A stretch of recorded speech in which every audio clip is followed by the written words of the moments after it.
Hello, everyone. Welcome to Anointed Lady TV, the home of news and politics.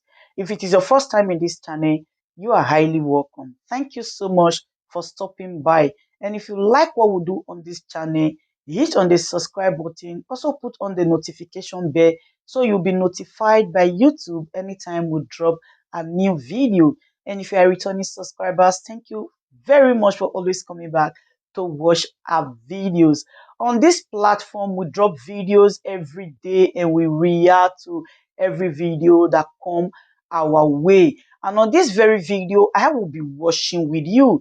And after watching, let's go to the comment section and drop our opinion constructively. Like our videos and also share our videos if possible.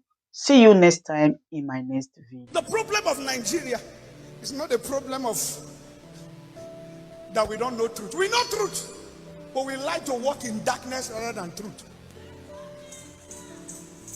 When we are talking about the unity of this country, which is not non-negotiable, yes, but what is the problem? How do you enter into a marriage and then you enter into an agreement and one side of the region is suffering and you don't allow them to produce president? Then you are complaining about their agitation. Why will they not agitate? The Igbo have been so, the Igbo race or the Southeast have been so deprived. You cannot be talking about one Nigeria when every time you want to pick a president, you say the Igbo man is not qualified. And then you want them to be in the marriage. This is the problem of the Biafra agitation. If you cannot solve that problem, you will still have more in Kanu agitating.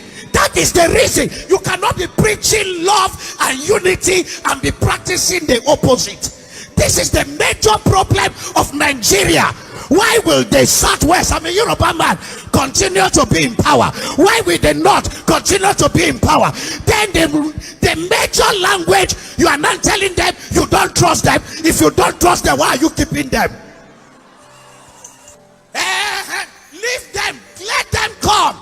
I don't care how many of them are coming, whether they are in unity or not in unity. Give them the opportunity to prove themselves. The politics will go to the highest bidder. It has become a democracy which is called meritocracy. It is about the one who have the money. And I don't blame them. The church will fold our hands and we say, no, politics is a dirty game. All we are doing is to intercede. This is the problem. You will intercede and chop intercession when it is time. Those who are power brokers will enter there, go into primaries, join the political party. This is the problem of the church. Who is but blind? The church. Too spiritual. Politics is not only spirituality. You have to join the game. You have to belong to a political party. You have to follow and become a delegate. How many Christians do we have as delegates in most political parties? How do we influence? This thing is not of prayer alone. We have been praying. If prayer can change Nigeria, the intercessors in Nigeria would have changed everything. The problem we have prayer warriors without strategies. Every regime has its own achievement. For me, speaking my mind as a citizen of this country, not as a pastor, we are so divided now. There's really a tiny line between unity and hatred or disunity. We want to pray for the unity of this country. We want to pray for the leader of the day, or the government of the day, to do the needful before leaving. Because the issue is not about handing over or taking over. It's about handing over a more united country so that we can be solid. It's not easy when a country is going the way we are going. There can be no development.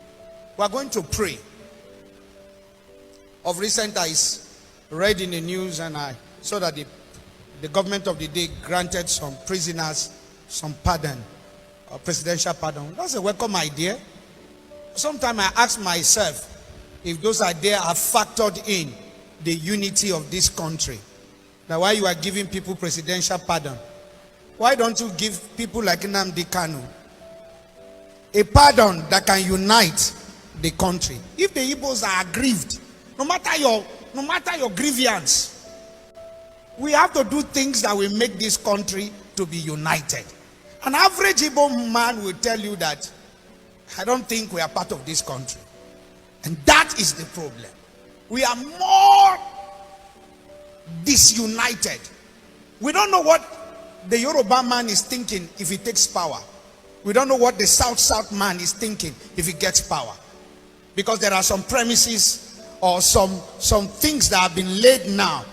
Maybe if a Yoruba man gets there right now, will tell himself this is the Yoruba turn.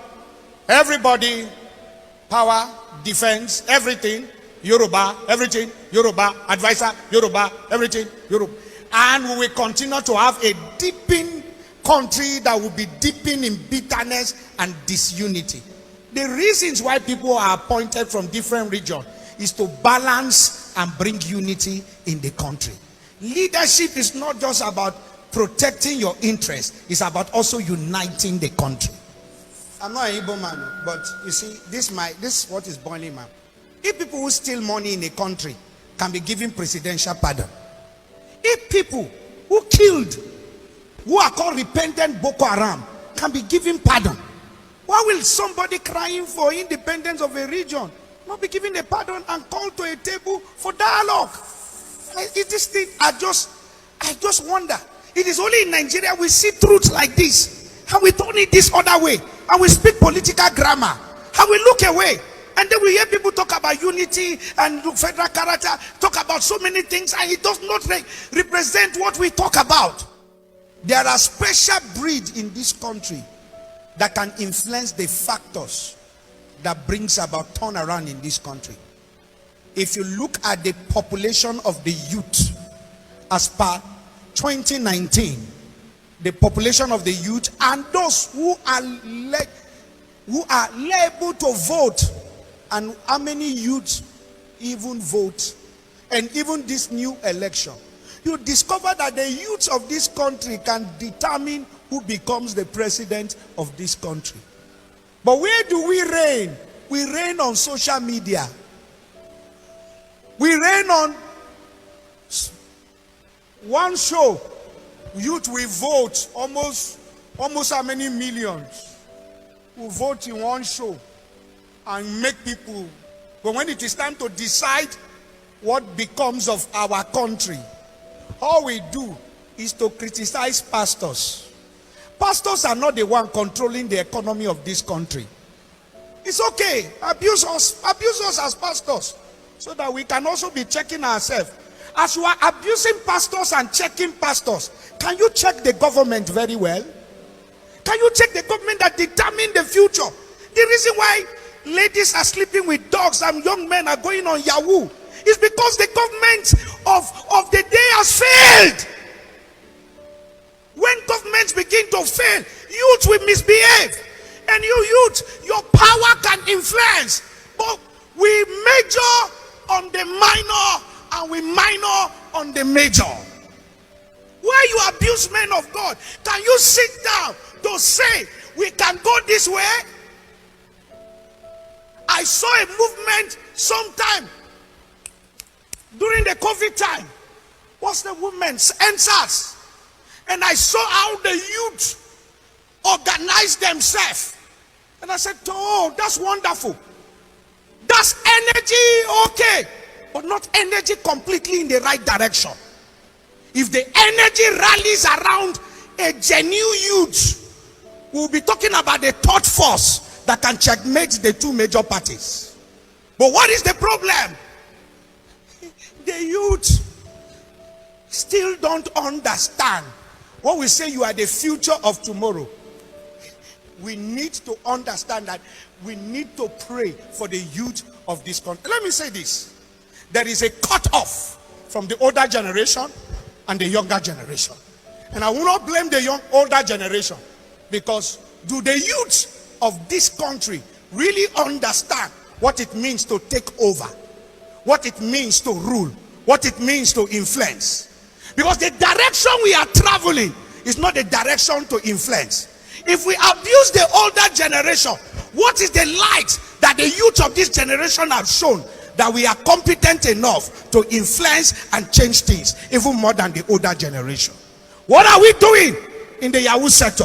What are we doing in scamming? What are we doing in sleeping with animals, dogs? What are we doing in being wrong girls? Oh, what are we doing? Abusing fathers, dishonoring, not understanding the law of honor, releasing energy in the wrong direction. Who are the people they use for political thuggery? Youth. Why sell your votes, whether you are a delegate or a electorate? Why sell your vote for peanut to a man that will slave you for the next 4 years?